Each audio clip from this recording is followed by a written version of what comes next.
പിച്ചകമാലകൾ ചാർത്തി ഗുരുവായൂരപ്പ നിന്നെ കണി കാണണം. ചെത്തി മന്ദാരം തുളസി പിച്ചകമാലകൾ ചാർത്തി ഗുരുവായൂരപ്പ നിന്നെ കണി കാണണം.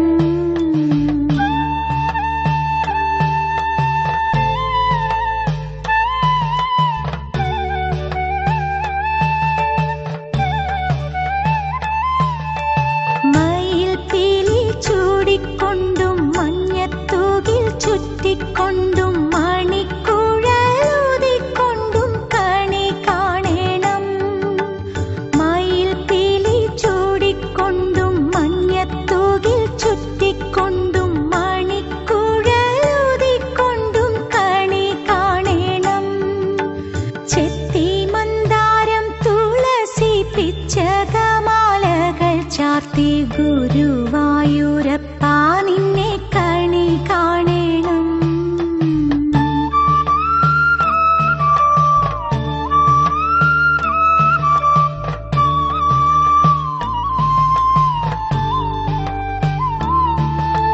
വാക ചാർത്തു കഴിയുമ്പോൾ വാസനപ്പൂവണിയുമ്പോൾ ഗോപികമാർ കൊതിക്കുന്നൊരുടൽ കാണണം. വാക ചാർത്തു കഴിയുമ്പോൾ വാസനപ്പൂവണിയുമ്പോൾ ഗോപികമാർ കൊതിക്കുന്നൊരുടൽ കാണണം.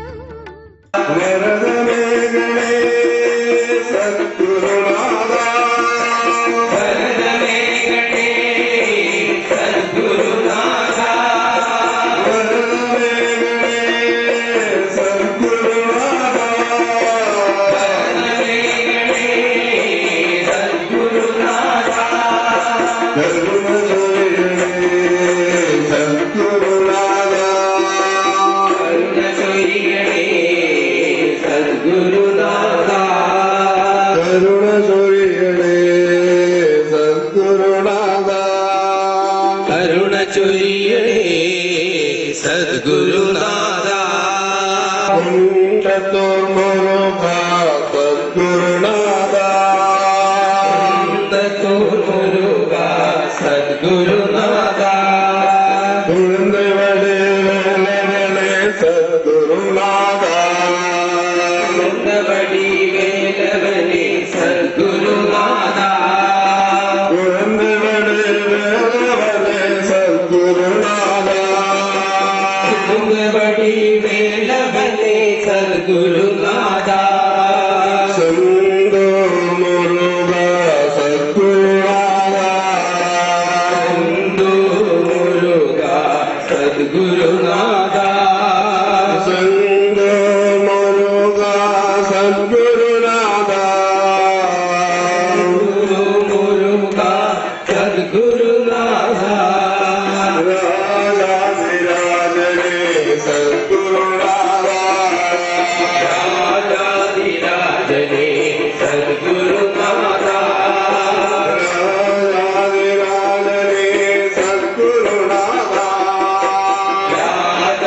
രാജാധിരാജനേ സദ്ഗുരുനാഥ. പഴനിമലൈ വേലവനേ സദ്ഗുരുനാഥ. ശബരിമലൈ വേലവനേ സദ്ഗുരുനാഥ. പഴനിമലൈ വേലവനേ സദ്ഗുരുനാഥ. ശബരിമലൈ വേലവനേ സദ്ഗുരുനാഥ. ജ്ഞാനദണ്ഡപാണിയേ സദ്ഗുരുനാഥ. ജ്ഞാനദണ്ഡപാണിയേ സദ്ഗുരുനാഥ. ജ്ഞാനദണ്ഡപാണിയേ സദ്ഗുരുനാഥ. ജ്ഞാനദണ്ഡപാണിയേ സദ്ഗുരുനാഥ. സ്വാമിമലൈ മുരുക സദ്ഗുരുനാഥ. സ്വാമിമലൈ മുരുക സദ്ഗുരുനാഥ. സ്വാമിമലൈ മുരുക സദ്ഗുരുനാഥ. സ്വാമിമലൈ മുരുക സദ്ഗുരുനാഥ. ജ്ഞാനവടി വേലവനേ സദ്ഗുരുനാഥ. ജ്ഞാനമയിൽ വേലവനേ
कृष्ण कृष्ण हरे हरे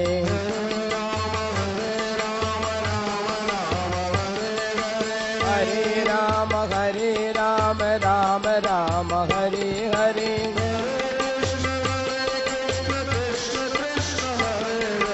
हरे कृष्ण कृष्ण कृष्ण हरे हरे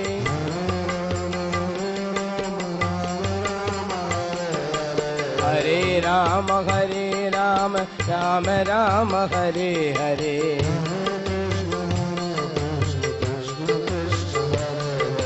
हरे कृष्ण कृष्ण कृष्ण हरे हरे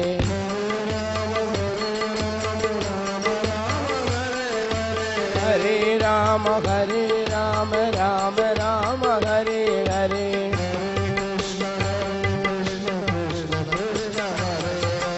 हरे कृष्ण कृष्ण कृष्ण हरे हरे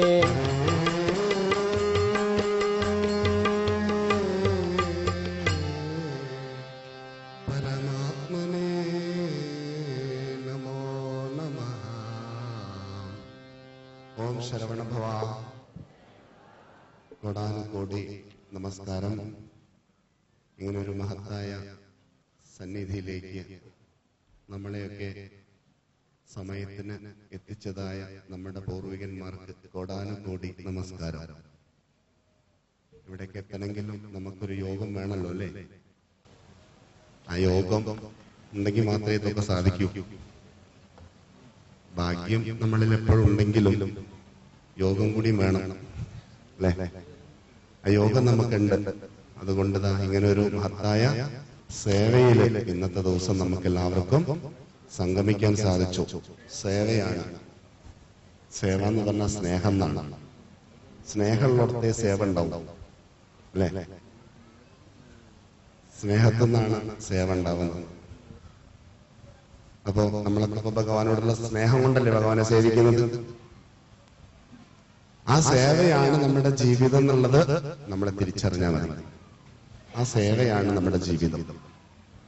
ഇന്നോളം നമ്മൾ അനുഭവിച്ചതായ എല്ലാ പ്രയാസങ്ങളിൽ നിന്നും നമ്മൾ കരകയറി വന്നിട്ടുണ്ടെങ്കിൽ അതിന് കാരണം ഭഗവാന്റെ അനുഗ്രഹം തന്നെയാണ്. ആ അനുഗ്രഹം സിദ്ധിച്ചത് സേവയിലൂടെയാണ്. നമ്മൾ ചെയ്ത സൽക്കർമ്മങ്ങൾ തന്നെയാണ് നമ്മളെ ജീവിപ്പിക്കുന്നത് അല്ലേ? നമ്മൾ ചെയ്ത സൽക്കർമ്മം തന്നെയാണ് നമ്മളെ ജീവിപ്പിക്കുന്നത്. നമ്മൾ അബദ്ധത്തിൽ എന്തെങ്കിലും ദുഷ്കർമ്മങ്ങൾ ചെയ്തു പോയിട്ടുണ്ടെങ്കിൽ അത് നമ്മുടെ ജീവിതത്തിന് ഒരുപാട് ദുഃഖങ്ങൾ തരാറുണ്ട്. അപ്പൊ നമ്മളെപ്പോഴും ശ്രദ്ധിക്കും ദുഷ്കർമ്മങ്ങൾ ചെയ്യാതിരിക്കാൻ, സൽക്കർമ്മങ്ങൾ ചെയ്യാൻ ശ്രദ്ധിക്കും അല്ലേ? അപരാധങ്ങളൊന്നും ചെയ്യരുതേ ഉണ്ണി, ആപത്തുകൾ വരുത്രേ. നമ്മൾ കുട്ടികളോടൊക്കെ പറയാറില്ലേ, അപരാധങ്ങളൊന്നും ചെയ്യരുതേ മക്കളെ, ഭാവിയിൽ അത് ആപത്തായിട്ട് മാറുത്രേ. ഇന്ന് നമ്മൾ എന്തെങ്കിലും ഒരു അപരാധം ചെയ്തു പോയാലേ ഭാവിയിലേക്ക് അത് ആപത്തായിട്ട് മാറുന്നു. അപ്പൊ എന്തെങ്കിലുമൊക്കെ ഒരു ആപത്ത് വന്നു കഴിഞ്ഞാൽ നമ്മൾ ഉടനെ അതിനെക്കുറിച്ച് അന്വേഷിക്കും, എന്താ വരാൻ കാരണം. അപ്പൊ പറയും ചില അപരാധങ്ങളൊക്കെ ചെയ്തു പോയിട്ടുണ്ട്, അതുകൊണ്ടാണ് ഈ ആപത്തൊക്കെ വന്നത്, അതിന് വേഗം പ്രായശ്ചിത്തം ചെയ്തോളൂ. അപ്പൊ നമ്മൾ അതിന് പരിഹാരം ചെയ്യാൻ വേണ്ടി ശ്രമിക്കും.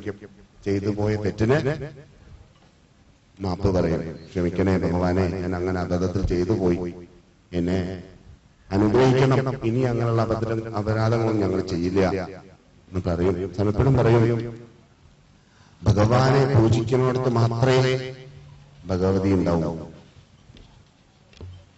നാരായണനെ പൂജിക്കുന്നിടത്തെ മഹാലക്ഷ്മി ഉണ്ടാവും. മഹാലക്ഷ്മി പറഞ്ഞെന്താ? ഐശ്വര്യം. ഐശ്വര്യം വരണമെങ്കിൽ ഐശ്വര്യത്തിന്റെ നാഥനെ പൂജിക്കണം. എല്ലാ ഐശ്വര്യങ്ങളുടെയും നാഥനാരാ? ഈശ്വരനാണ്. ആ ഈശ്വരന്റെ പാദത്തിലാണ് ഐശ്വര്യം കൂടിയിരിക്കുന്നത്. മഹാവിഷ്ണുവിന്റെ പാദത്തിലല്ലേ മഹാലക്ഷ്മി? സാക്ഷാൽ മഹാവിഷ്ണുവിന്റെ തൃപ്പാദങ്ങളെ പൂജിച്ചുകൊണ്ടിരിക്കുന്നു മഹാലക്ഷ്മി. അപ്പൊ മഹാലക്ഷ്മി നമ്മളിലേക്ക് അങ്ങോട്ട് വരണമെങ്കിൽ മഹാവിഷ്ണുവിനെ നമ്മൾ പൂജിക്കണം. സദാ മഹാലക്ഷ്മി പൂജിക്കുന്നത് മഹാവിഷ്ണുവിനെയാണ്. ആ മഹാവിഷ്ണുവിനെ പൂജിച്ചുകൊണ്ടിരിക്കുന്ന മഹാലക്ഷ്മി നമ്മളിലേക്ക് വരണമെങ്കിൽ നമ്മൾ എന്ത് ചെയ്യണം? ആ മഹാലക്ഷ്മി പോലെ തന്നെ മഹാവിഷ്ണുവിനെ പൂജിക്കണം. ആ മഹാവിഷ്ണുവിനെ പൂജിക്കുന്നത് മാത്രമേ മഹാലക്ഷ്മി ഉണ്ടാവുള്ളൂ, ഐശ്വര്യം ഉണ്ടാവുള്ളൂ. ആ ഐശ്വര്യത്തിന് വരവേൽക്കാൻ വേണ്ടിയിട്ടാണ് നമ്മളെല്ലാവരും ഈ മഹോത്സവത്തിനെ ആചരിച്ചു പോരുന്നത്. വിഷു നമ്മൾക്ക് ഐശ്വര്യം വേണം. നമ്മളൊന്നും വരുമ്പോ ഒന്നും കൊണ്ടുവന്നിട്ടില്ല, ഉണ്ടോ? ഇന്ന് എന്തെങ്കിലുമൊക്കെ നമ്മുടെ കയ്യിൽ ഉണ്ടെങ്കിൽ അതിന് കാരണം ആരാ? ഈശ്വരനാണ്. ആ ഈശ്വരനെ പൂജിച്ചുകൊണ്ട് നമ്മൾ ജീവിക്കുകയാണെങ്കിൽ നമുക്ക് ദാരിദ്ര്യ ദുഃഖങ്ങൾ ഉണ്ടാവില്ല. ഈശ്വരനെ മറന്ന് ജീവിക്കുകയാണെങ്കിൽ ദാരിദ്ര്യ ദുഃഖം ഉണ്ടാവും. അതാണ് ഈശ്വരനെ മറക്കരുതേ, എപ്പോഴും ഈശ്വരനെ ഓർക്കണം. കുടിക്കണ കഞ്ഞിയാണെങ്കിലും ആ കഞ്ഞി കുടിക്കുന്നിടത്ത് ഈശ്വരന് ഒരു വറ്റ് വിളമ്പി വയ്ക്കണം. അങ്ങനെ ഒരു ആത്മാർത്ഥമായ സേവ നമ്മളിൽ എപ്പോഴും ഉണ്ടാവണം. നമ്മളിൽ എന്താണെന്ന് വെച്ചാൽ അതന്നെയാണ് ഭഗവാന് വേണ്ടത്. എനിക്കത് ഉണ്ടാവട്ടെ, എന്നിട്ട് ഞാൻ ഭഗവാൻ ഇത് തരാം എന്ന് പറയുന്നത്. നമ്മളിൽ എന്താണോ ഉള്ളത് അതന്നെ ഭഗവാന് വേണ്ടത്. നമ്മൾ കഞ്ഞിയാണോ കുടിക്കുന്നത്